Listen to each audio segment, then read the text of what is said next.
week 4 of the Shattered Star Quilt Along.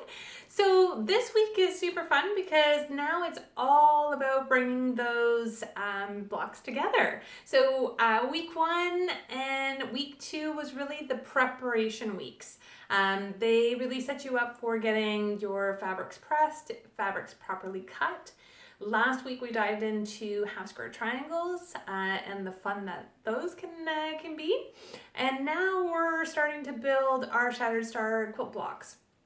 Today, in today's video, what I wanted to walk you through is sometimes piecing that little itty bitty strip in the center can be a little bit tricky. So I thought I'd show you guys how I tackle that. So let's dive in. So this part of the Shattered Star quilt block can be a little tricky because you got this little strip. So I'm going to show you what I normally do is I place the little strip on top of where it needs to, of the piece that I'm attaching it to. And I just like to line them up. I don't pin. You certainly can if you feel like it will help you get better accuracy. Feel free to pin. All I'm going to do is I always like to drop my needle first before I bring my block up to it. And then what I do is I butt my, my block right up against my needle. And then I lower my presser foot. This allows me to, on my first stitch, I'm really getting that, I'm connecting those two pieces and I'm catching the fabric on that initial stitch. Now, I don't have a problem with my Juki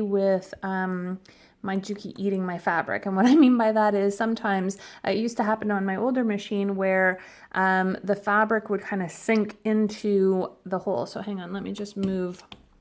So you'll see on my Juki, I don't have a very big hole in my plates here.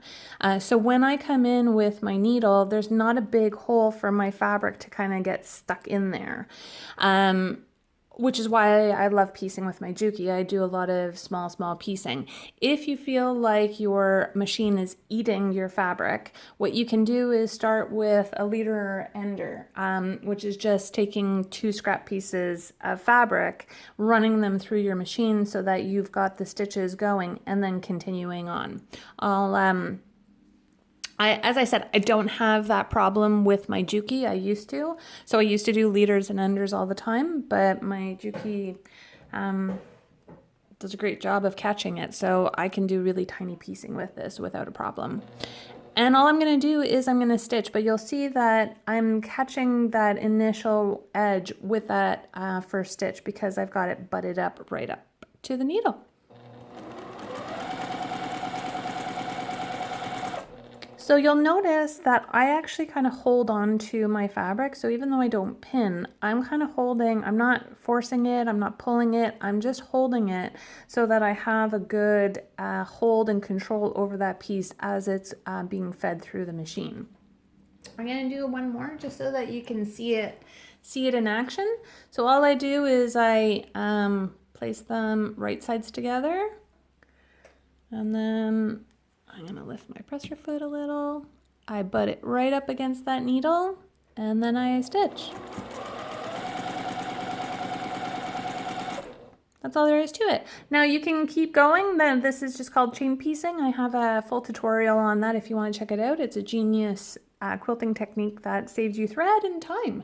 But that's all there is to it. Now I know these little tiny strips can be a little bit tricky, but just take your time with it. The more you do it, the better you'll get at it.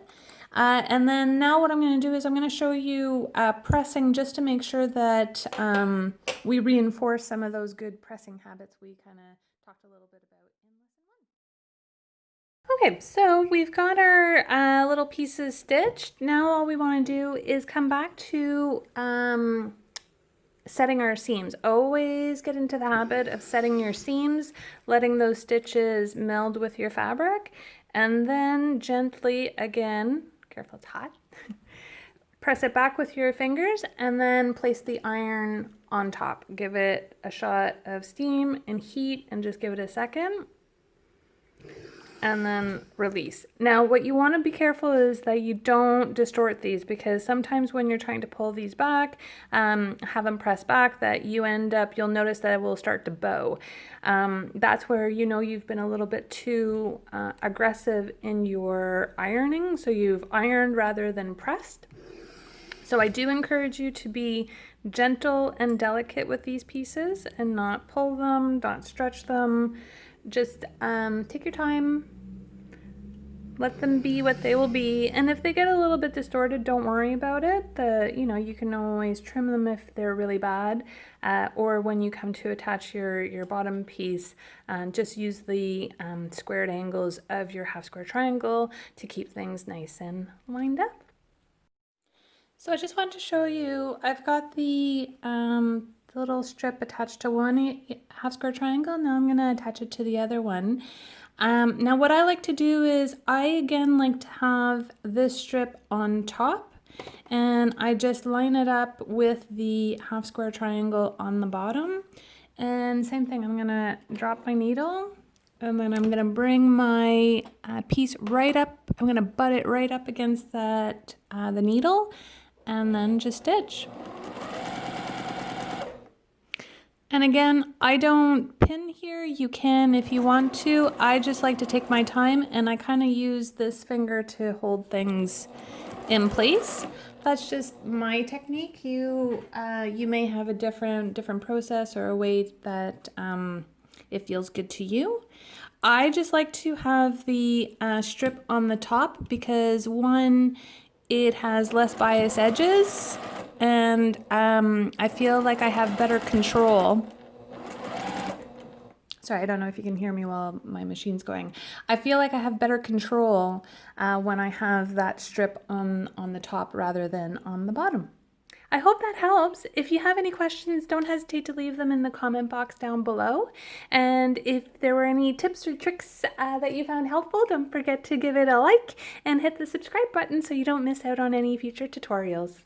Have a good one.